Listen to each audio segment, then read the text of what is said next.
ሰው ጥያቄ እሺ ያው ባለፈው ያው በባለፈው ዲቤት ላይ በነበረው ንግግር ላይ ያልገባኝ አንድ ነገር አለ። አላህ ይሮጣል ስትል ያን ነገር እንድታብራራልኝ ፈልጌ። ምን ማለት ነው አላህ ይወጣል። ይሮጣል ሲል?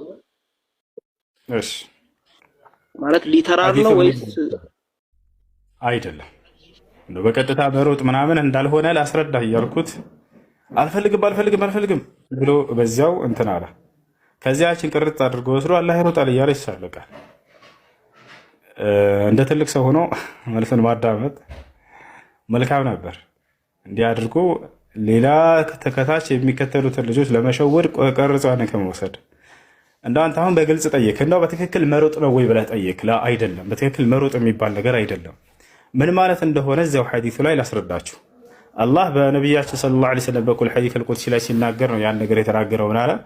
ባሪያዬ አለ አላህ ወደ እኔ በስንዝር ያክል ከቀረበ እኔ ወደ እርሱ በክንድ ያክል እቀርበዋለሁኝ አለ። ቀጥሎ ምን አለ? ባሪያዬ ወደ እኔ በመራመድ ከቀረበ እኔ ወደ እርሱ በመሮጥ እቀርበዋለሁኝ አለ። አሁን እኛ ወደ አላህ እንዴት ነው የምንቀርበው ነው ዋናው ጥያቄ እሱ ነው። እኛ ወደ አላህ የምንቀርበው፣ ወደ አላህ የምንሄደው፣ ወደ አላህ የምንራመደው በሩጫ ነው ወይንስ አምልኮ በመስራት ነው? ልጆች ወደ ፈጣሪ ሰው እንዴት ነው የሚቀርበው? በሩጫ ስለሄድክ ፈጣን ስለሆንክ ትቀርበዋለህ? ላ አይደለም። ታዲያ ስለምንድን ነው የሚያወራው? ወደ አላህ በአምልኮ ስለመቅረብ ነው። እኛንም አላህ በቀረብነው ቁጥር በአምልኮ እርሱም ወደ እኛ ልክ እንዲሁ በእዝነቱና በምህረቱ በችሮታው ከእኛ በላይ እጥፍ በሆነ መንገድ ይቀርበናል ማለት ነው። ገብታችኋል? ያለ ማለት ነው እንጂ አላህ ስብሐነሁ ወተዓላ እንደው ዝም ብሎ በመለኮታዊ አካሉ ይሮጣል ምናምን ለማለት አይደለም።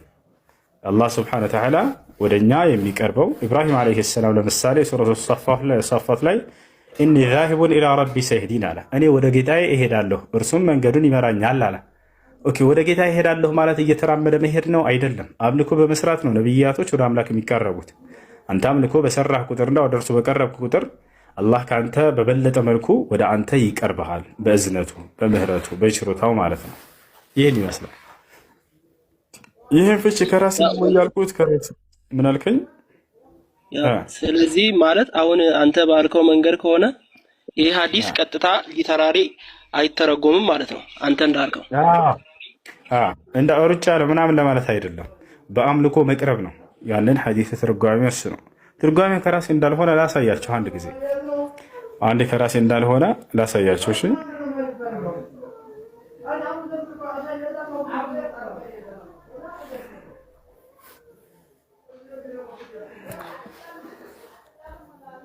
እሺ ትርጓሜው ምን ይላል መሰላችሁ?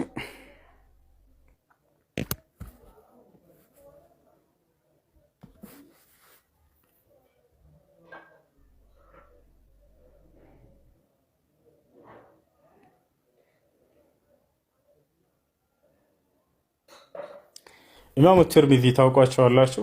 ከስድስቱ የሐዲስ ዘጋቢዎች መካከል ናቸው። ቡኻሪ አለ፣ ሙስሊም አለ። ከእነዚያ መካከል እንዴት ብለው እንደተረጎሙት አንድ ወደ አማርኛ ራሱ ቀይሬ ዝም ብዬ ላሳያችሁ፣ ምንም ከራሴ ሳልናገር ምን ለማለት እንደታሰበበት።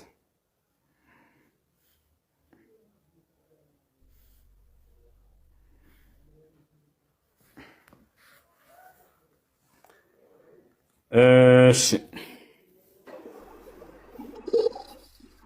አንዴ ሁኔታ አድርጎት ያውና ይታያቸዋል። አትርሚዚ ይላል አላህ ይዘንለት እንዲህ ብሏል። በዚህ ሐዲስ ትርጓሜ ባል አማሽ ስልጣን ተተርኳል ይላል። በአንድ ክንድ ወደ እኔ የሚቀርብ ሁሉ አለ አላህ እኔ ወደ እርሱ እቀርባለሁ፣ ማለትም በይቅርታና በእዝነት አያርለ።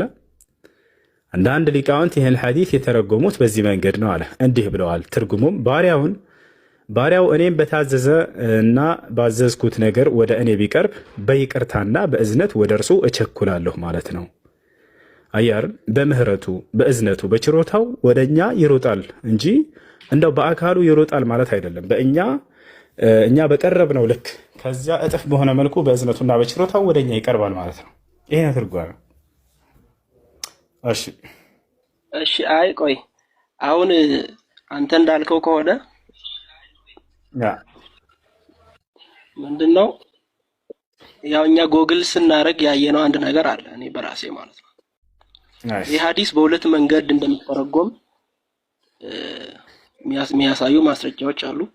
በሁለት መንገድ፣ አንደኛ አንተ ያልከው መንገድ ነው ማለት ሊተራሊ ሳይሆን ትርጉማዊ በሆነ መንገድ ይተረጎማል። ሌሎቹ ዑለማዎች ደግሞ ቀጥታ አላህ እንደሚሮጥ ነገር ግን ፍጥረት ወይም ደግሞ እኛ ሰዎች እንደምንሮጠው እንዳልሆነ የሚናገሩ ሐዲሶች አሉ። ይሄን ታውቃለህ ብዬ አስባለሁ። ማለት ማንኛውም ሙስሊም ያውቀዋል ብዬ አስባለሁ። እሺ ስለዚህ እነዚህን ሁለት ሐዲሶች እንዴት ነው የምታየው አንተ? ማለት የትኛውን ነው የምንረዳው እኛ እንረዳ ቢባል ወይም ሙስሊሞች ደግሞ መቀበል ያለባቸው የትኛውን ነው የሚለውን ሐሳብ እሱ ነው አሁን የተናገርኩት ነው። ምክንያቱም ሐዲሱ እያወራ ያለው ወደ አላህ መቅረብ ሲባል የእኛንም መሮጥ፣ ወደ አላህ መሮጥ ሲባል ወደ የእኛንም መሮጥ ያነሳል። አንተ ለምሳሌ ወደ ፈጣሪህ የምትሮጠው እንዴት ነው? እስኪ ንገረኝ። በሩጫ መሮጥ ነው? እሱ ሊተራሊ የሆነው እሱ ሊተራሊ የሆነው ትርጓሜ የትኛው እንደሆነ ትክክለኛ እየነገርኩህ ነው። ይኸውልህ አንተ ወደ አላህ መራመድ ሲባል ስህተት ነው እያልኩህ ነው። እሱ እንዴት እንደሆነ አሁን ወደ አንቀበለውም ነው። አዎ ስህተት ነው እሱ። ለምን እንደሆነ ታውቃለህ? ቀጥታ ሐዲሱ ላይ ስንሄድ ምንድን ነው የምናገኘው መሰለህ? ሐዲሱን ወደ እሱ ነው የምንመለሰው። ወደ አላህ መቅረብ ማለት ሰው ወደ አምላኩ እንዴት ነው የሚቀርበው? ፎይታ በመራመድ ነው የሚቀርበው? በዚህ አንተ ስለተራመድክና ስለተቀበልከው እቀበላለሁ። ያንን እቀበላለሁ። አንተ ሊተራሊ አይደለም ካልከኝ በቃ ተቀበልኩት። እሱ ነው ትክክለኛ ትርጓሜ። ያኛ ስህተት ነው ያልኩት። እሺ አሁን ይሄን ጋር ተያይዘው ማለት ነው አላህ ለምሳሌ ባት አለው እጅ ሁለት እጅ አለው ምናምን ብለህ እሱም ሊተራሊ ነው። አላህ ሱብሓነሁ ወተዓላ እጅ አለው ሲባል ጊዜው ትክክለኛ እጅ አለው፣ ግን ያ ከፍጥረታቱ ጋር የሚመስል አይደለም። ያና የሚገናኝ አይደለም። ያ ከፍጥረታቱ ጋር የሚመሳሰል አይደለም። ፍጥረቱን በማይመስል መልኩ ረቂቅ የሆነ የማይመረመር መለኮታዊ እጅ አለው ብለን እናምናለን። ያ ጥያቄው የሚፈጥረው መቼ መሰለህ? ከፍጥረታቱ ጋር የሚመስል ከሆነ የዛኔ አዎ ይሄ እንዴት ከፍጡር ጋር ሊመስል ይችላል? ይሄን ደግሞ አንልም። አላህ ሱብሓነሁ ወተዓላ ለይሰ ከሚስሊሂ ሸይኡን ይላል። እኔ የሚመስል አንዳች እንኳን የለም ብሎ ከፍጥረታቱ ጋር እንደማንመሳሰል በደንብ አድርጎ ተናግሯል። ይሄ ነው አላህን የሚመስል የለም ማለት ነው። ማንም እርሱን የሚመስለው የለም፣ እርሱ ፈጣሪ ነውና፣ እኛ ደግሞ ሌሎቹ ፍጥሮች ነን። አላህ አዳምን እኮ በራሱ አምሳል እንደፈጠረው ሐዲስ ይናገራል።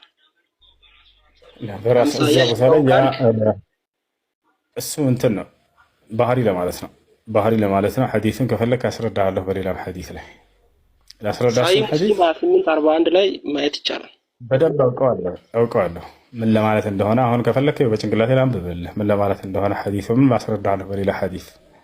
ሐዲሱ ምን ይላል መሰለህ? ኢነላህ ኸለቀ አደም ዐላ ሱረቲሂ ጡሉሁ 60 ዚራዐን ፈቃለ ለሁ ያ አደም ኢዝሀብ ኢላ ሃኡላኢ መላኢካ ፈሰሊም ዐለይሂም ወሰይሩዱነ ለክ فذهب آدم وقال السلام عليكم وردوا عليه ورحمة الله وعليكم السلام وزادوه ورحمة الله. ይሄ ነው ያለው። አላህ አደምን በሱራ ብሎ ማለት እዚህ ቦታ ላይ ባህሪ ማለት ነው፣ ሲፋ ማለት ነው። አላህ አደምን በባህሪው ፈጠረው ማለት ነው።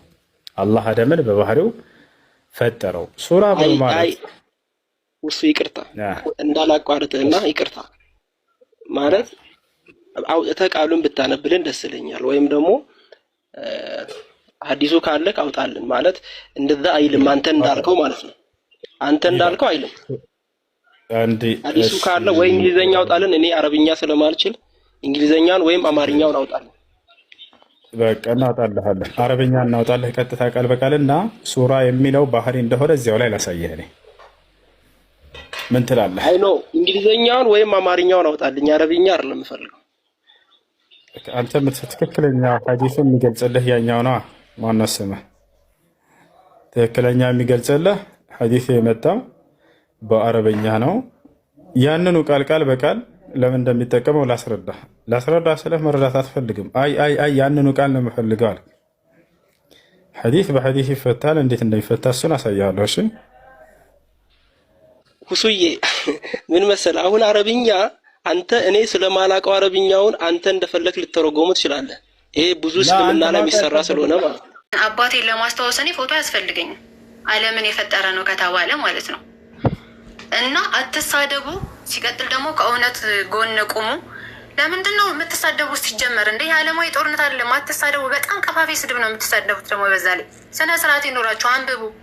አንድ ደግሞ ይሄ ሁሱ አልተገለጸም ባለው ነገር ላይ ምንድን ነው አስር ያልተገለጸም እግዚአብሔርም አልተገለጸም እንዴ?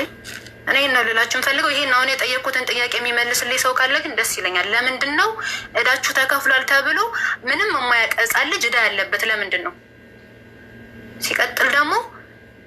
ሲቀጥል ደግሞ አንድ ሕፃን ከመጠመቅ ልክ ሲጠመቅ ነው የኢየሱስ የእግዚአብሔር ልጅ የሚባለው። ለምንድን ነው የሚባለው?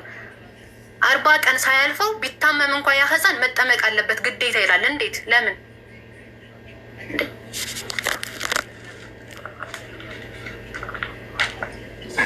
አላህ ሂዳያ ይስጥሽ።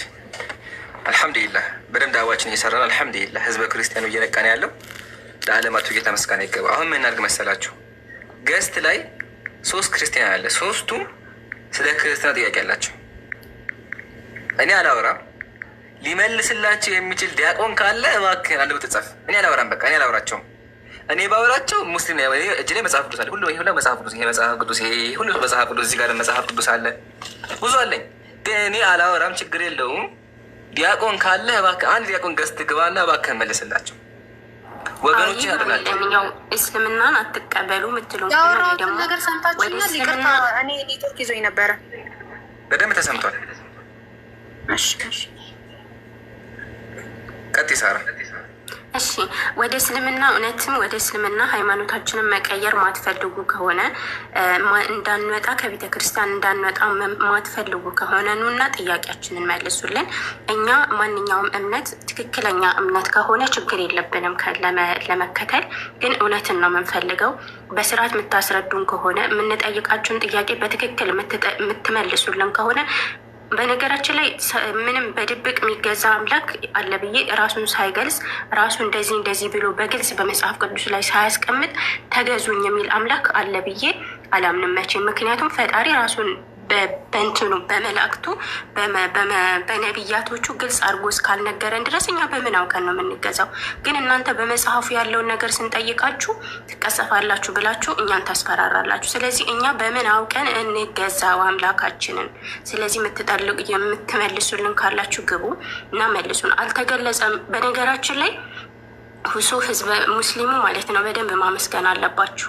የምሬ ነው የምላችሁ፣ በደንብ ማመስገን አለባችሁ። ምክንያቱም ይሄ አልተገለጸም የሚለው መዘዝ ማለት ነው ብዙ ነገር ነው የቀየረው፣ ብዙ ነገር። ምክንያቱም እኔ በቃ እኔ ተስፋ ቆርጬ የመጨረሻ ተስፋ ቆርጬ እዚህ ደረጃ ለመድረስ የቻልኩት አልተገለጸም በሚለው ነው።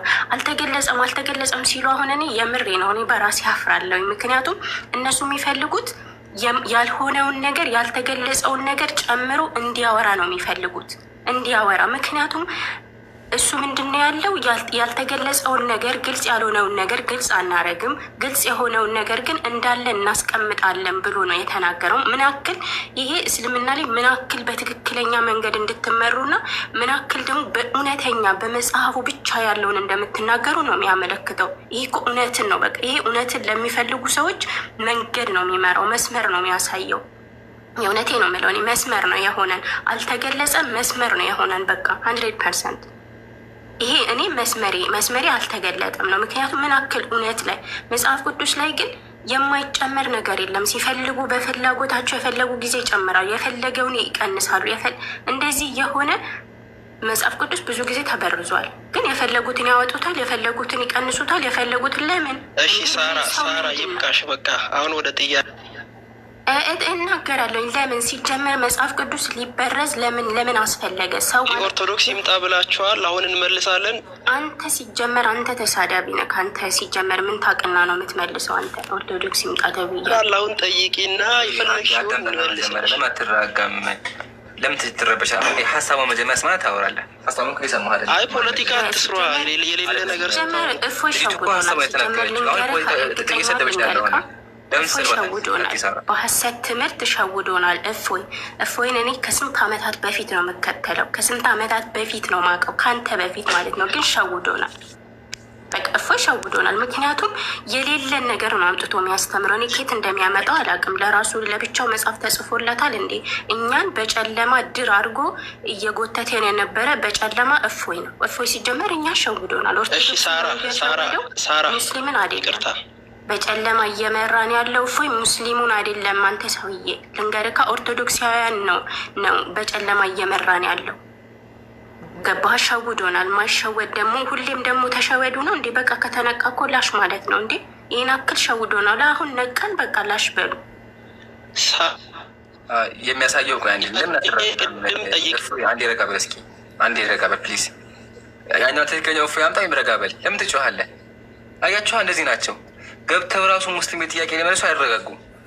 አሁን እኔ እፎይን በሆነ የመጣው ግን ሲያወራ ይረበሻል። እስኪ ረጋ በል አጭሁ የሚሰማ መስኪ ረጋ በል አንዴ። መጀመሪያ ቅድም ላልሽው ከየት ነው ያመጣች?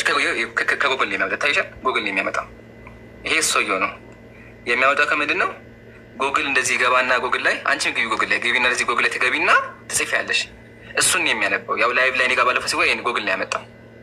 ጉግል ታይሻል? ይሄ ጉግል ነው። ለዛ ነው የሚያመጣው ከውሸት እንደሆነ እንዲገባችሁ ነው። ቻት ጂቢቲ ማለት ይሄ ነው። ቻት ጂቢቲ ደግሞ ይባላል ይሄኛው ማለት ነው። ይሄኛው ቻት ጂቢቲ ይሄኛውንና ይሄን የሚጠቀመው ሙስሊም ሳ ሙስሊም በመጽሐፍ ነው የምናወራው። የኦርቶዶክስ መጽሐፍን ገዝተን ያራሳያል። መጽሐፍ ገዝተን በመጽሐፍ ነው የምናወራው። ታያችኋል? በመጽሐፍ ነው የምናወራው። ልዩነታችን ይሄ ነው። ለማንኛውም አሁንም ገስት ላይ 3 ክርስቲያኖች አሉ። ስሙኛ እንዴ 3 ክርስቲያኖች አሉ። ጥያቄ አላቸው ክርስቲያን ወገኖቻችን። እኛን ተው በቃ ሙስሊሞችን ተውን። እኔም ክርስትና ላይ አላወራም። ምሳሌ አንዳገልጋችሁ ግን አላወራም ብያለሁ። ግን ይቅርታ አላወራም። ሳራ ይሄ ነገር ስጠይቅ ምንድን ነው? ስለ ስጠይቅ ምን ብለው መለሱልሽ? ቤተክርስቲያን እንዲህ እኔ እኮ ነገርኩ ምሩ፣ እኔ የገጠር ልጅ ነኝ ብያለሁኝ።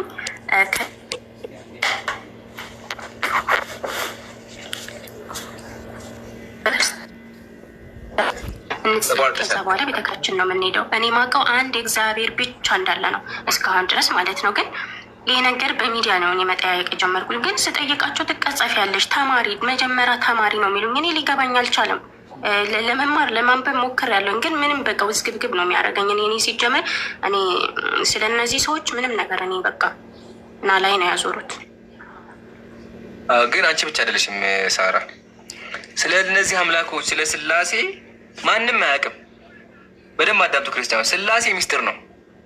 3 አምላክ አንድ አካል የሚለው አንድ መለኮት የሚለው ሚስጥር ነው። ተመልከቱ፣ ማስረጃ ያሳያቸው። በዛውም ያዙት ከፈለጋቸው እንዲገባቸው ክርስቲያኖች። ያው ይሄ መጽሐፉ ያው ሰይፈ ስላሴ ይባላል። የቤተ ክርስቲያን መጽሐፍ ነው። ይሁት ይሄ መጽሐፍ ከነትሙ ይቀራል። ምን ይላል? ሚስጥር አለ የስላሴ ሚስጥር ከሰውና ከመላእክት ከማንኛውም ፍጥረት ሁሉ የተደበቀ ነው፣ አልተገለጸም ይላቸዋል። የስላሴ ሚስጥር እንኳን እናንተ ሳራ እናንተ እንኳን ይቀር መልአኮችም አይገባቸውም። መልአክ ይሄ ነገር አይገባውም። ስለዚህ ክርስትና እንኳን እናንተ ይቅርና ማንኛውም አካል ስላሴን ሊያስረዳቸው አያቸው። ለዛ ቤተክርስቲያን እንኳን ስትሄዱ ሚስጥር ነው ትቀጸፋላችሁ የሚሏችሁ። ይሄን በደንብ ያዙ። አሁን ሀሳብ ካላችሁ ሀሳብ ስጡና ምን እናደርጋለን? ገስት ላይ ሊመልስላቸው የሚችል ክርስቲያን ካለ ይገባል። ልንገራቸው አዲስ ለገቡ ያጀማ እዚህ ጋር 3 ክርስቲያን አለ። ሳራ ሀይከል መሰለኝ የሚለው እና ጉራጌ አለ። 3ቱም ክርስቲያኖች ናቸው። ዛሬ እየተማሩ ነው ያሉት እና ጥያቄዎች አላቸው ክርስትና ላይ። ስለዚህ እባካችሁ ጊዜው ሳይረፍድባቸው መልስ ካላችሁ ግቡና መልሱላቸው። ዲያቆናት የት ናችሁ? እባካችሁ ሌላ ጥያቄ ያለኝ እኔ ጠይቂያቸው። ሲጀመር ለምንድን ነው ሚስጥር ናት የተባለችበት ምክንያት? ዓለማዊ ህይወት እየኖርን ዓለም ላይ ያለን ህዝቦች እያለን ሚስጥር ለምንድን ነው የሆነችው? ሚስጥር ከሆነች እንዴት ነው አውቀንስ ፈጣሪ እንዳለ የምናመልከው? ለምን ሲጀመር ሚስጥር ተባለች? እሱ ራሱ አንድ ጥያቄ ነው። ባይዘዌኔ አሁን እዚህ የምጠይቃቸውን ጥያቄዎች ራሱ መልሶቹ ራሱ ጥያቄ ናቸው። ችግሩ ማለት ነው ወይ ማንበብ አንችልም በሉ፣ አረዳድ አንችልም በሉን። ሚስጥር ምንድን ነው? ሚስጥር ሲጀመር አልገባኝም እንዴ። እኔም የሆነ ስጠይቅ ሚስጥር ነው እሱ በሰማይ ቤት ነው የሚገለጽልሽ አለኝ። ሰማይ ቤት እስከምደርስ ድረስ ማን ነው የሚገልጽልኝ?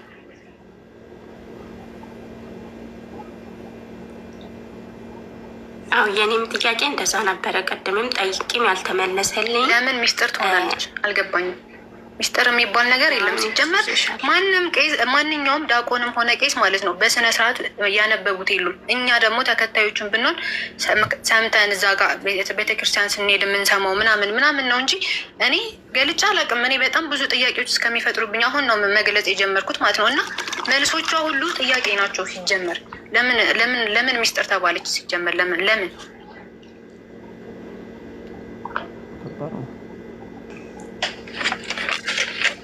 ሊመልስ የሚችል ካለ ይግባና ጥያቄውን ይመልስ። ዲያቆናት ትፈለጋላችሁ። እሺ ክርስቲያን ሰላም። ሁለት እህቶች እንግዲህ ጉራጌ የሚለው ወንዲውን ሴት አላወቅኩም። ሰላም ብያለሁ። ሌሎቻችሁንም እንዴት ናችሁ? አልሐምዱሊላህ ሰላም ነው ወገናችን። ልመልስ ነው የገባሽው? ክርስቲያኖች ጥያቄ ያላችሁ ልጆች ልታወሩኝ ትችላላችሁ? እሺ ጥያቄ አለኝ ልጠይቅሽ። እሰማለሁ። ሳራ ትሰሚያለሽ? አብሩ ይኸውልሽ፣ እኔ አሁን አንቺ በትክክል ማወቅ መረዳት የምትፈልጊ ከሆነ አሁን ወርድና ላይቭ ከፍታለሁ። ትመጣላችሁ ሶስታችሁ። እዚህ ከሆነ መልሶ ሰላም ነው ወይስ ከዚህ እንዲወጡ ፈልገሽ ነው? እዚህ ጋር ሰማሽ ነው 8000 ሰው እያዳመጠ ነው ያለው። 8000 ሰው እያዳመጠ መልስ የለም እያልሽ ነው ያለሽ? ያው ሊመልስ የሚችለው አይደለም። መልሽ ተባሽ መልስ እኮ ይለሽ እንድመልስላቸው ስለሆነ የፈለጉት። እዚህ ከስር የሚያዳምጣለ ከስር የሚያዳምጣለ እስከ መቼ ተደብቃችሁ? ኧረ እባካችሁ መማር የምትፈልጉ ከሆነ እኔ አሁን ወርድ ላይቭ ከፍታለሁ። ትመጣላችሁ አትመጡም? ሶስት ቆይ አንዴ ኢምራን አንዴ ቀጥይሽ። ምን መልክ ትሰራለች? ወይ ተበተኑ እኮ በቃ ወረዱ እኮ ነው። ለምን እንደዛ ታደርጋላችሁ? አይተመለስ። ምክንያቱም እኔ አሁን ስለ እስልምናም ስለ ሙስሊሞችን ማወቅ አለባቸው። ባይዘው እኛ ኦርቶዶክሶች ብቻ አይደለን፣ ሁሉም ከሁለቱም በኩል ያለውን ማወቅ አለበት። ሰው እዚህም ሆነ እዛ ምንም ልዩነት የለውም። መልስ መስጠት ከቻለች ትስጥ። መልስ መስጠት የሚፈልግ ገብቶ ይስጠኝ። እኔ ቄሶች ሁሉ ጠይቄ መልሳቸው ሁሉ ጥያቄ ነው። እሱም በትክክል መልሶ የሚያሳምነኝ ሰው ካለ ይምጣ። እስኪ መቅረስ ትመልስልሽ። መቅረስ ትመልሽላታለሽ? መቅደስ የለችም። እችም ገብታ ዝም አለች። ወንዶቹ የላችሁም? እንዴት ናቸው? ሴት የምልኩት ወንዶቹ ግቡ እስኪ። እንዴ ቀጥሉ፣ አውሩ።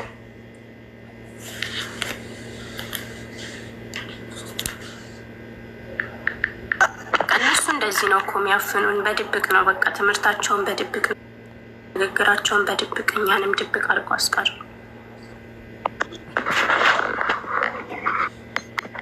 እሺ ይሰማል? ይሰማል። ይሄ የእናንተ ድራማ ግን መቼ ነው ማብቂያው? እስቲ ንገሩ። ማህማድ ሲቀጥል ልጆቹ እዚህ ጋር የሰበሰብካቸው ልጆች ክርስቲያን አይደሉም። እየሰማችሁ እንዲህ መልኳቸው ይሄ ነው። ክርስቲያን አይደሉም። ሀይከል ስሚ በደንብ ሳራ ስሙ። እሺ እና ምንድን ነው? ቆይ ስላሴን ሳታምኝ እንዴት ክርስቲያኖች? የገጠር ልጅ ነው። እናንተ ተሸውጄ ሳምን ነበር እስከ ዛሬ። ጥያቄ እኮ ነው የጠየቁት። ጥያቄ ነው የጠየቅን። እኔ የገጠር ልጅ ነኝ። እኔ የገጠር ልጅ ነኝ። ገጠር ላይ ቤተክርስቲያን አለ። የልክ ልንገርህ ወንድሜ፣ በስርዓት መልስ ልትመልስልኝ ከፈለግ ጥያቄን አዳምጠኝ። አይደለሽም ሲጀመር አይደለሽም። ክርስትና ስምሽ ማን ነው?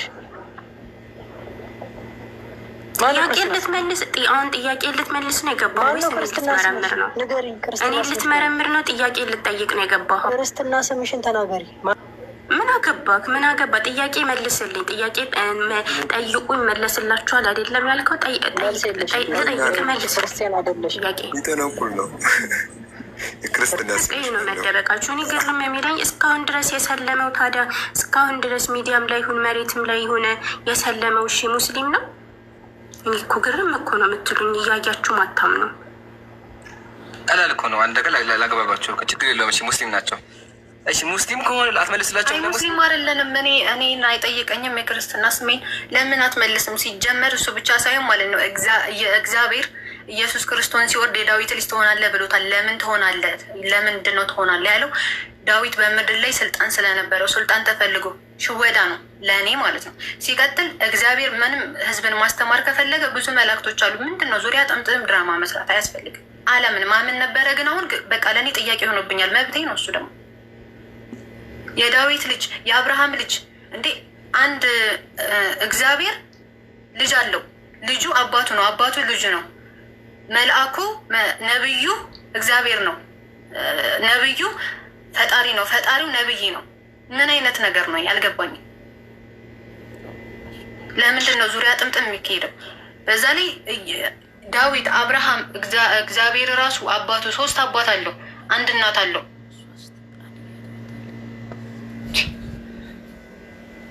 አንበ በቃ እየመጣችሁ አትከራከሩ። በቃ ይሄ ምንም እንትን የሚያስብል ነገር አይደለም። በቃ እነሱ እኔ በጣም የተረዳውን ነገር ማን ነው ኦርቶዶክስ አማኞች በጣም ነው እምነታቸው የሚወዱት። ከዛ ግን ምንም የሚያውቁት ነገር የለም። በጭፍን ነው የሚያምኑት። በቃ አለቀ። ሁላችንም በጭፍን ነው የምናምነው።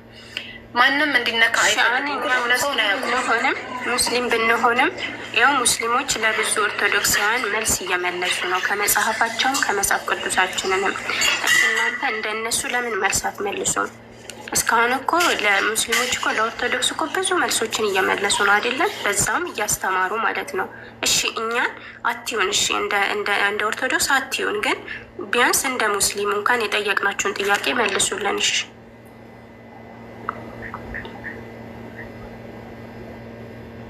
ትክክል። አሁን ጥያቄውን ግልጽ ላድርግላችሁ። እኔም ጥያቄ አለኝ። ባዘቢ እኔም ክርስትና ላይ ብዙ ጥያቄዎች አሉኝ። ክርስቲያኑ ወገን እየሰማ ከሆነ እንዴት ብሎ ነው ሶስት አምላክ የሚኖረው? አምላክ እንዴት ብሎ አባት ይኖረዋል? ግን እናንተ አብ፣ ወልድ፣ መንፈስ ቅዱስ፣ ይሄኛው አምላክ፣ ይሄኛው አምላክ፣ ይሄኛው አምላክ፣ ይሄም አምላክ አብ ነው፣ ወልድ ነው፣ መንፈስ ቅዱስ ነው። እንዴት ብሎ ሶስት አምላክ ይኖራል? ይሄ ጥያቄ ነው። በኋላ እናወራበታለን። መጽሐፍ ቅዱስ እንደዚህ የሚል ነገር የለም። እኔ ጋር ልወያይ የሚችል ካለ ይግባ። ግን እኔን ተውኝና ገስት ላይ ቅድም መጥተው ሲያወሩ የነበሩ ጥያቄ ያላቸው ክርስቲያኖች አሉና ዲያቆናት እባካችሁ ግቡና መልሱ። እዚህ ጋር 10,000 ሰው እያዳመጠን ያሉ 10,000 ሰው መልስ ይፈልጋል። 10,000 ሰው መልስ ይፈልጋል። ስለዚህ ጀግና ክርስቲያን ዲያቆናት ከስልኮ ኮሜንት የጻፉት እና ያለ ግቡ እንጂ ግቡና አምላካችሁ ምን እንደሆነ ከየት እንደመጣ አስረዱን። ግን ካላስረዱ ማለት ነው እኔ ደግሞ በተዘዋዋሪ ይሄ ሶስት አምላክ የሚለው ፎቶ ከነ ፎቶ ራሱ የመጣው ከህንድ ሀገር እንደሆነ ህንዶች ከ1500 ዓመት በፊት ከክርስትና በፊት ማለት ነው ስላሴ ብለው ያምኑ ነበረ። ያንን ስላሴ ኢትዮጵያውያንና የኦርቶዶክስ ክርስቲያኖች ገልብጠው አምጥተዋል። ክርስቲያኖች ገልብጠው ያምናሉ። ስለዚህ ሊመልስ የሚችል ክርስቲያን ካለ ይግባና መልስ ይመልስ። ዲያቆን የሚሆን ሴት የሚሆን ወንድ የሚሆን ብቻ መልስ ያለው ይግባ። ዮሐንስ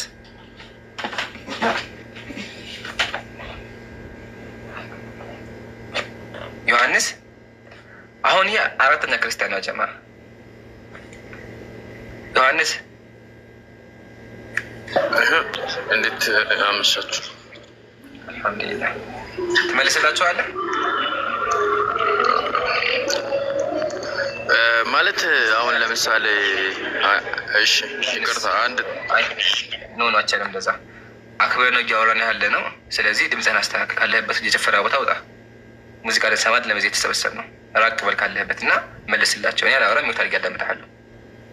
እኔ አላወራም፣ ሚውት አድርጌ አዳምጣለሁ። እነሱ ብቻ መልስላቸው አንተ። ስለዚህ ያለህበት ቦታ ስራ ቦታ ሆኜ ነው። አንዴ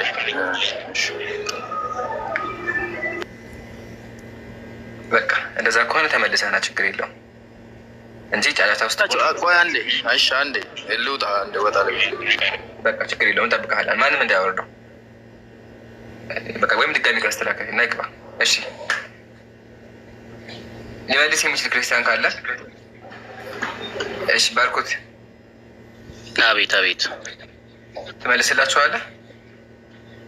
እስቲ ይጠይቁ።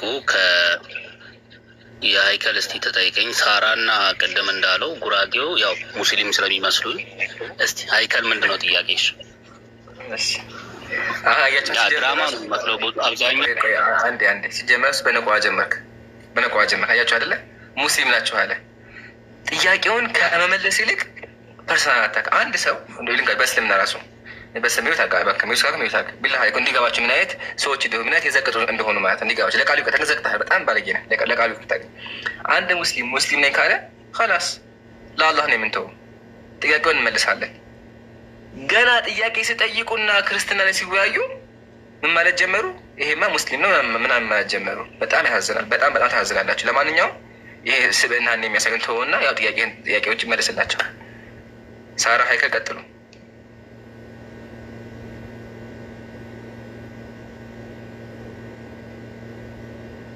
እሺ አለክ በእዳ አለበት የሚባለው አለ።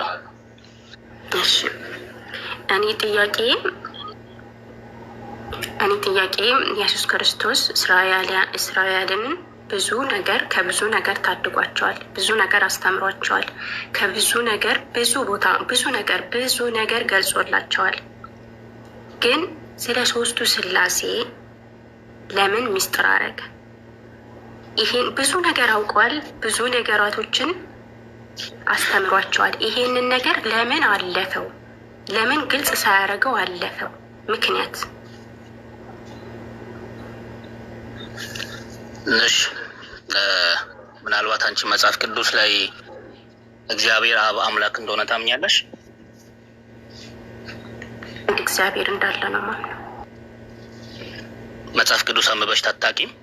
ስለ መጽሐፍ ቅዱስ ሰምተሽ አንብበሽ በራስሽ ሰው ሲያወራም ስለ እግዚአብሔር አብ ሰምተሽ ታውቂያለሽ? አዎ አውቃለሁኝ። መጽሐፍ ቅዱስ አነባለሁኝ። አልገባኝም። በቃ ስለ ሶስቱ ስላሴ በአጠቃላይ አልገባኝም። አነባለሁኝ። በቤተ ክርስቲያን ደረጃ አልተማርኩኝም። የገጠር ልጅ ነኝ። እኔ ገጠር ላይ ሆኜ ዝም ብዬ አንዳንድ የቤተ ክርስቲያን እንሄዳለን፣ ተሳልመን እንመጣለን። ቁርባን ባለ ሰዓት እንቆረባለን። በቃ ሌላ ነገር የለም። ምንም ነገር አያስተምሩንም። ስለዚህ ነገር ስንጠይቃቸው እንኳን ሚስጥር ነው የሚሉ። በቃ ሚስጥር ነው፣ ተምረሽ ትደርሽበታለሽ። ይሄ ነገር 7 ነገሮች እንጂ ሳትማሪ እንደዚህ ሳትማሪ ይሄ ደረጃ ላይ ልደርሺ አችም። ስለዚህ ተማሪ ነው የሚለው። ያው እኔ ደግሞ የድሃ ልጅ ነኝ። ስደት መጣሁኝ ሳልማርም፣ ግን ሳላቃቸው ቀረውኝ እና አሁን ደግሞ ብዙ ነገር ሳነብ ብዙ ነገራቶችን ስመረምር ይሄ ነገር ጥያቄ ሆነብኝ እና ምንም ነገር አልገለጥልሽም አለኝ። እናንተ እንድትገልጥልኝ ነው የምፈልገው። እሺ፣ መጽሐፍ ቅዱስ ላይ እግዚአብሔር አብ ወይም ደግሞ አዲስ ኪዳን ላይ ብታይ አብ ይላል፣ አባት ይላል፣ የኢየሱስ ክርስቶስ አምላክና አባትም ይላል እና አብ የሚባል አካል አለ። ይህን ታውቂያለሽ? አብ፣ ወልድ፣ መንፈስ። ስለዚህ አዎ መንፈስ ቅዱስ ደግሞ ስለ ክርስቶስ ኢየሱስ ብታወሪ፣ ለምሳሌ ኢየሱስ ክርስቶስ እየተናገረ ምንድን ነው ያለው? እኔ ከአብርሃም በፊት ነበርሁ ይላል መጽሐፍ ቅዱስ ላይ። ክርስቶስ ኢየሱስ የተወለደው ከድንግል ማርያም ነው ብለን ነው አይደል የምናምነው በስጋ።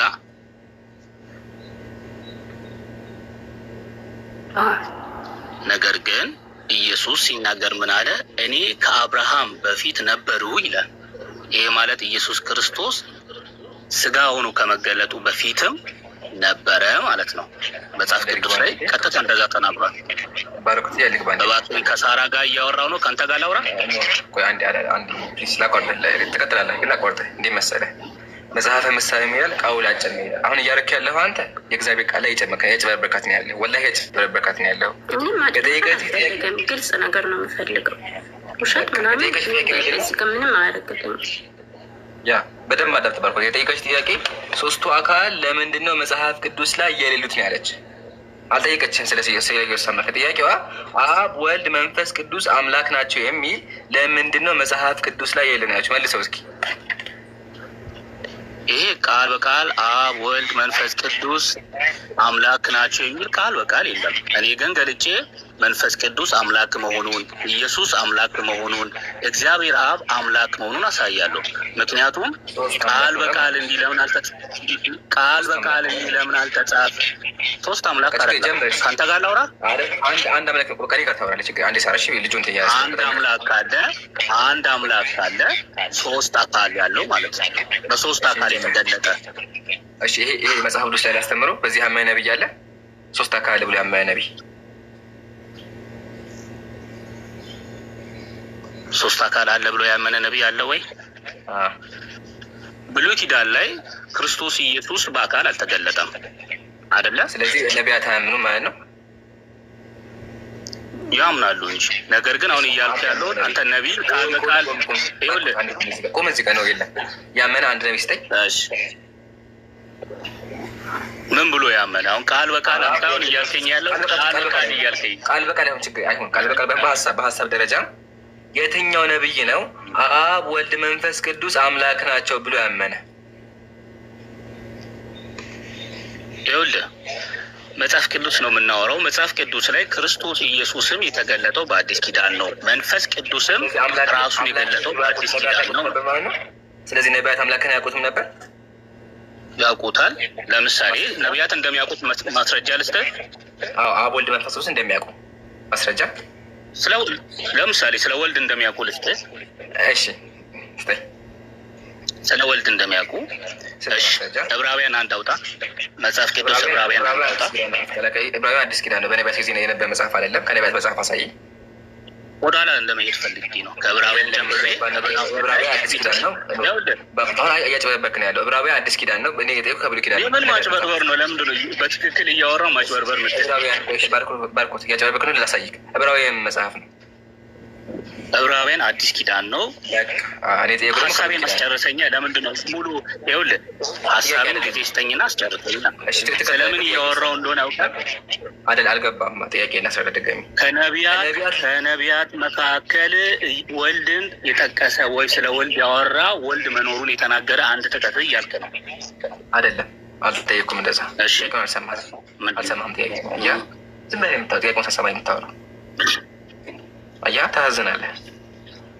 የምር ታዝናለህ። አያችኋል? የመለስከው ጥያቄው ራሱ አልገባውም። አዘንኩብህ።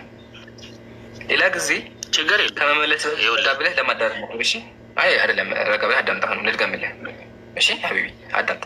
ጥያቄያችን አብ ወልድ መንፈስ ቅዱስ የሚል ከመጽሐፍ ቅዱስ አሳየን አልኩ። የለም አልከኝ።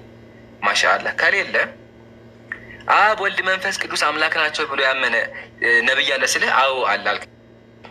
ልታቀርብ አልቻልክም። ቀጥሎ ግን ባላሳየህም ይሄንን ኢየሱስን ግን የሚያውቁት ነቢያት አሉ አልከኝ አይደል? ይሄን ያልከው ትክክለኛ አይደለ? ባልኩት እንድንግባባ ነው ሀቢቢ። ስለዚህ ምን ታደርጋለህ?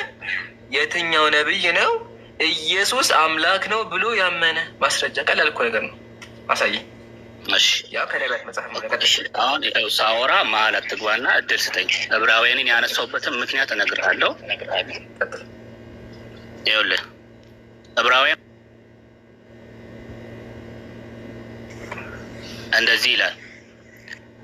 መላእክቱ መናፍስት የሚያደርግ ካለ በኋላ ቁጥር 7 ላይ ወርዶ ስለ ልጁ ግን ይላል አምላክ ሆይ አይደለም የሚለው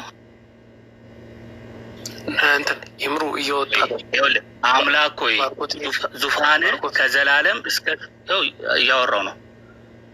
አምላክ ሆይ ይላል። ለልጁ ግን አንድ ባርኮት አረባክ ቆይ ኢምራን ጥቅሱን ይክፈትልህና ለአንተ እኮ የሚመች ሲቹዌሽን እንድፈጥርልህ ነው እየወጣ አንተን ከምትሽ ኢምራን ጥቅሱን ይከፍትልሃል።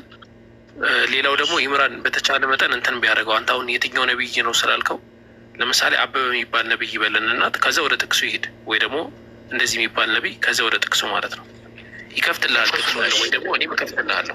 ዳዊት ስለ ዳዊት ነው ማወራው። ዳዊት ስለ ክርስቶስ ኢየሱስ በብሉይ ኪዳን የተናገራቸው ትንቢቶች ገና ሳይመጣ የተናገረው አምላክ እንደሆነ ስለተናገራቸው ትንቢቶች እነዛ ትንቢቶች ደግሞ ፍጻሜ እንዴት አገኙ የሚለውን አሳይሃለሁ ነው። እሺ ያከፍቼዋለሁ። እሺ ስለ መላእክት ይላል። መላእክቱ መናፍስት አገልጋዮቹን የእሳት ነበልባል የሚያደርግ ይላል። ስለ መላእክት ማለት ነው። ስለ ልጁ ግን አምላክ ሆይ ዙፋን እስከ ዘላለም ድረስ ይኖራል፣ የመንግስት በትር የቀንነት በትር ነው ይላል። እዚህ ጋር እያወራ ያለው ስለ ልጁ ነው። ስለ መላእክቱ ላይ መላእክትን መናፍስት አገልጋዮችን ደግሞ የእሳት ነበልባል የሚያደርግ ይላል። ስለ ልጁ ግን አምላክ ሆይ ዙፋን እስከ ዘላለም ድረስ ይኖራል ይላል። ስለ ልጁ ይሄ ትንቢት ነው። ይሄ ትንቢት የት ነው የተነገረው? ለሰለሞን የተነገረ ትንቢት፣ በብሉይ ኪዳን የተነገረው ትንቢት በአዲስ ኪዳን ፍጻሜ አግኝቷል። ስለዚህ በብሉይ ኪዳንን ልግባ በማለት ነው። አንደኛ ይሄ ጥቅስ የሚያወራው ስለ ኢየሱስ አይደለም፣ ስለ ሰለሞን ነው። ሁለተኛ ይሄን ጥቅስ ማሳየት ያለብህ ከዕብራውያን ሳይሆን ከመዝሙረ ዳዊት ነው። ስለዚህ መዝሙረ ዳዊት ላይ ከፍተህ አሳየን። ሶስተኛ እዚህ ጋር የሚለው ጽድቅን ወደድክ አመፃን ጠላህ፣ ስለዚህ እግዚአብሔር አምላክ ከጓደኞች ይልቅ በደስታ ዘይት ቀባህ ይላል። አምላክ ይሄን ሰው የቀባው ለምንድን ነው? ሰውየው ጻድቅ ስለነበር ነው። ከጓደኞቹ መርጦ የቀባው ጻድቅ ስለነበር። ስለ አምላክ አያወራም። ሲጀምር ስለ አምላክ አያወራም። አሁን ምን ታደርግልኛለህ? መጀመሪያ እሱ ያልመጣል። መጀመሪያ ጥቅሱ የት ነው ያለው? እሺ ጥቅሱ ወጥቼ ላምጣልህ። ስለመውጣት ሆነ ወጥተህ አምጣ። ካላወቅህ አለቅብህ ያግዝሃለሁ። እስከዚያው ድረስ ሰላም አለይኩም፣ እንዴት ናቸው? ሰላም ወረሕመቱላህ። እሺ እዚህ 8800 ሰዎች አላችሁ እና አሲም ፎሎ አድርጓቸው፣ ጀማልን እና አቡበከርን ፎሎ አድርጓቸው። ባረከላሁ ፊኩም። ፎሎ አድርጓቸው። እሺ በደንብ አድርጋቸው። ጀዛኪላ። በቃ ይሄን ያልናቸው አያቸው አይደለ? አሁን ይሄን ጥቅስ ይዞ መጣና ስለ ኢየሱስ ነው አለ። ግን ስለ ኢየሱስም አይደለም። ሲቀጥል ስለ ሰለሞን የሚያወራው። ሶስተኛ ደግሞ ከትንቢት መጽሐፍ አለመጣም። ስለዚህ ባርኮት ይዘህና ካልሆነ አላቅም በለኝና እኔ አግዝሃለሁ። እሺ አታስብ። ይሄን መዝሙረ ዳዊት 45 ቁጥር 6 መጥቻለሁ። በጣም ጎበዝ ነህ። መዝሙር 45 አይደለም? አዎ አሁን አንብበው። ይሄን መዝሙር 45 ይሄን ከፍቼዋለሁ። እዚህ ጋር ይወደድ ጥያቄ በትክክል ስማኝ። መጀመሪያ እዚህ ጋር ዕብራውያን ላይ ስለ ልጁ ግን ያለው እያወራ ያለው ስለ ክርስቶስ መሆኑን ከላይ ከቁጥር 1 ጀምሮ አንብበን እናያለን። አንተ አሁን ዋሽተሃል። ምንድን ነው ያልከው? ለሰለሞን ነው ብለሃል። ሰለሞን አምላክ አይደለም፣ ስለ ልጁ ግን አምላክ ሆይ ይላል። ስለዚህ እዚህ ጋር ሰለሞን አምላክ ነው ማለት ነው። ትክክል። አምላክ የሚያውቀው ለሰዎች ይውላል። ኢቭን ሙሴ ራሱ አምላክ ነው። ሙሴ ራሱ አምላክ ነው። የመንግስት ብትር የቅንነት ብትር ነው ይላል። መንግስት የዘላለም ነው ይላል። የሰለሞን መንግስት የዘላለም መንግስት ነው። አዎ የዘላለም መንግስት ነው። ወላሂ ያሳይካለሁ ነው። መጀመሪያ ከአምላክ ልጅ ዘጸአት ምዕራፍ 7 ቁጥር 1 እስከ አንብበው። ምንድን ነው የሚለው? ለፈርዖን አምላክ አድርጌሃለሁ ይላል። ሙሴ ምንድን ነው? ሰው ነው፣ ነቢይ ነው። ግን ምን ተብሏል? እግዚአብሔር ምን ያደረገው? አምላክ። ይሄን በእንግሊዝኛው ክፈተው። ከፍተዋል። ያ አማርኛ በእንግሊዝኛ ሄዳ አንብበው። በእንግሊዝኛ ያ አያቻ ሙስሊም ሲሆን እግዚአብሔር አምላክ ሲሆን ማለት ነው። ቆይ አንብበው መጀመሪያ። ጋድ ነው ይሄ። እግዚአብሔር የሚወክል ጋድ አይደለም። ታውቃለህ፣ በካፒታል እና በስሞል ሲጻፍ ያኛውን በስሞል ነው ያለው። ያኛውን በማሳገር እሱ በስሞል ነው። ግን አንድ አንብበው። ምንድን ነው የሚለው? ጋድ። ስለዚህ ሙሴ ምን ተብሏል? ሙሴ አምላክ ተብሏል። ይሄ አለ እኮ በቃ። ስለዚህ እዚህ ጋር ማምለክ የተባለ ሰለሞን። አሁን ይሄን አንብብ፣ ይሄን አንብብ። አንብቤዋለሁ እኮ ማውቀው ነው። አንብብላቸው፣ ለህዝቦች አንብብላቸው። አሁን ጀማ ይሄ ጥቅስ ስለ ኢየሱስ ነው የሚያወራ ያለው እንዳረሱ። እሺ ይሄ ጥቅስ የሚያወራው ስለማን ነው? ስለ ኢየሱስ ነው። መዝግቡ፣ ኮሜንት ጻፉልኝ አንዴ። ይሄ ጥቅስ የሚያወራው ስለ ኢየሱስ ነው በሉ፣ ኮሜንት። ስለ ኢየሱስ ነው። ስለ ኢየሱስ እንደሚያወራ ደግሞ ሄደ የምናየው እዚህ ጋር አንዴ። ቆይ ያረጋ በአምስት ላይ ይኸውልህ፣ ኮሜንቶች መዝግቡ። አንዴ ኮሜንቶች መዝግቡ። አንተ አንብባ ቀጥል። እሺ ሄድና ዕብራውያንን ክፈት። መዝሙረ ዳዊት ያልከው መዝሙረ ዳዊት ከፍቼ ቀጥል፣ አንብበው። መዝሙረ ዳዊት 45 ከቁጥር 6 ያው ከፍቼዋለሁ። አንብበው ከመጀመሪያው ጀምረህ። ቁጥር 6 ነው ያልኩህ። አንድ ጀምር። ይሄ ለምን ፈራኸው? 6 ይጀምራል። ለምን አንድ ፈራኸው? አሁን ለምን ፈራኸው?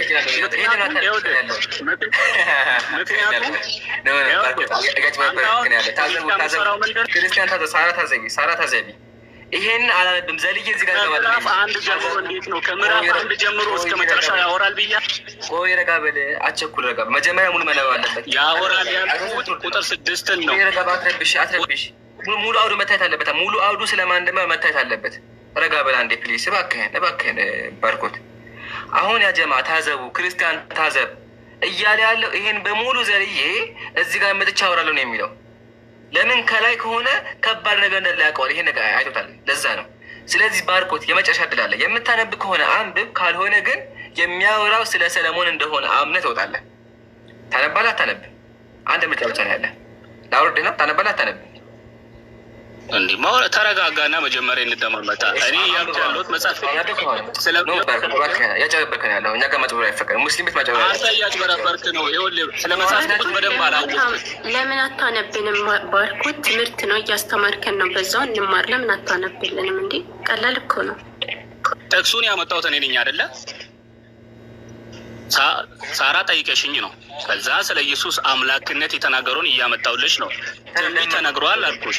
የተነገረው ትንቢት ደግሞ ይኸውልሽ የተነገረው ትንቢት ለምሳሌ ብዙ አለ። ጠላቶችን የእግርን መረገጫ እስካደርግልህ ድረስ በቀኝ ተቀመጥ ጌታ ጌታዬን አለው ዳዊት ሲል እችኛዋ ጥቅስ እችኛዋ ትንቢት ቀጥታ ስለ ክርስቶስ ናት አልኩ።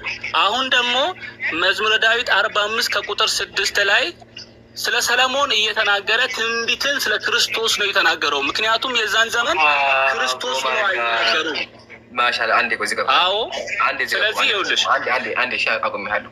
አጨብጭቡ ኮሜንት ላይ ስለ ሰለሞን እያወራ ነው አለ። ስለ ሰለሞን እያወራ ግን ኢየሱስም አለ ነው ያለው። ስለዚህ ወገናችን ባርኮት በመጨረሻ ሰዓት አልሐምዱሊላህ ስለ ሰለሞን እንደሚያወራ አምነው። አንደኛ ሁለተኛ ትንቢት ለሌላ ጊዜ እውቀት ይኑርህ። ሲነበብ መደረግ አለበት። ከመጀመሪያ መታየት አለበት። አውዱ ስለማን እንደሚያወራ መታየት አለበት። ግን አንተ ስለፈራው አላነብም ብለሃል። ህዝቡ ታዝቦሃል። ለነበረን ቆይታ እናመሰግናለን። ያው ክርስቲያኖች እዩት፣ በቃ አንብብ ሲባል አያነብም። እድል ሰጥቼዋለሁ፣ አላነበበውም። ግን መጨረሻ ስለ ሰለሞን እንደሚያወራ አምኖ ወርዷል። ስለዚህ አጀማ አያችሁ አይደለ? ይሄን ያልናችሁ የትኛውም አካል ገብቶ ሶስቱ አካሎች ሶስቱ አምላኮቹን ሊያስረዳ አይችልም። ኢማ ካልዋሸና ካላጭበረበረ በስተቀር። ለዛ ነው ሳራም ታዘቢያቸው። እሺ በደምብ ታዘቢያቸው። አሁን እኔ ባልኖር አጭበርብሮሻል። እኔ ባልኖር ግን አልሐምዱሊላህ ሙስሊሞች አለን። መጽሐፋችሁን በደንብ መገን እናስተምራችኋለን። አሁን ሙስሊሞች ባንኖር ግን ምን ያደርግ ነበረ? ጥቅሱን እንደፈለገ እየቀያየረ ስለ ሰለሞን የሚያወራው ቀይሮ ያወራ ነበረ። ይሄን ታዘቡ። በቅደስ ሰላም ብያለሁ።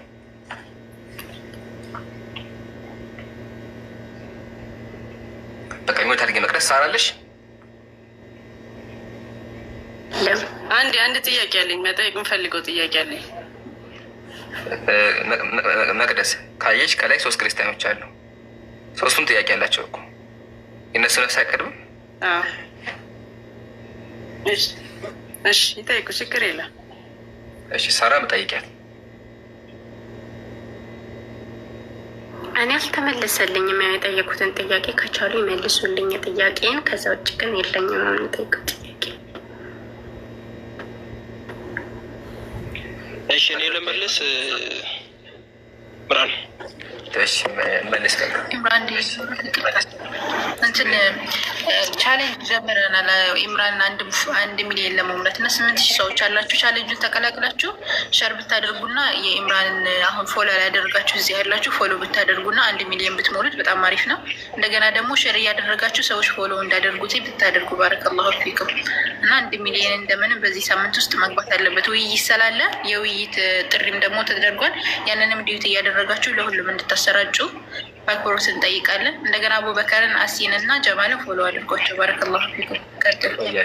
አንድ መሀል ላይ ልናገር። እኔም በቅድሚያ ሰኞ ሮብ 3 ሰዓት ላይ ዲቤት አለሽ እንዳቀርቡላቸው የውይይት ተቀርበናል፣ እንጠብቃለን። ሁለተኛ ደግሞ የተያያዘ ነገር ማለት ነው። አንድ ወንድማችን በዚህ ሳምንት 1 ሚሊዮን ከገባ እኔ 100,000 ብር እነይታለሁ ብሎ ለመጽሐፍ መግዣ ነይቷል። ስለዚህ ሁላችሁም ተሳተፉ። ለኸይረም ስራው ለምን 100,000 ብር ሰጠማት መጽሐፍ እንገዛበታል። እንደዚያ መጽሐፎችን ስለምንገዛበት ለኛ ይጠቅመናል። ያው ተባበሩ ለዳዋ ስለሆነ ባረከላሁ ፊኩም። እሺ ይሄን ለመናገር ነው። ስለዚህ ሮብ እንዳቀርቡ ሁላችሁም። መቅደስ እፎይ ይቅደም መሰለኝ። ቆይ አንዴ ልጁ እየጮኸ ነው ያለውን እፎይ ይቅደም። እሺ መቅደስ የሚወጣ አድርጊ አንቺ በቃ። እሺ ሳራ ስለ ስላሴ እያወራን ነበረ። ያው ከልጁ ጋር ስለ ስላሴ እያወራሽ ነበረ። እሺ